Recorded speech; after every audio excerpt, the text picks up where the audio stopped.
With perforation, start with assembling the counter wheel, but first notice the flat side where the screw will assemble. Pass the Allen wrench through the hole to access the screw.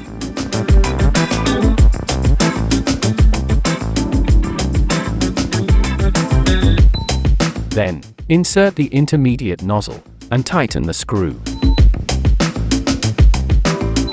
Now, assemble the blade. Handle it carefully to avoid any injury. Afterwards, assemble the guide wheel.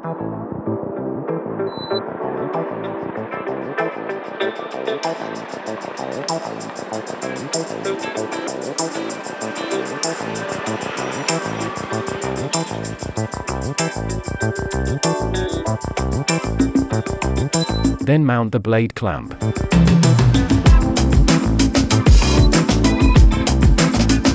Then, assemble the inlet nozzle. At last, insert the guide set and tighten the screw.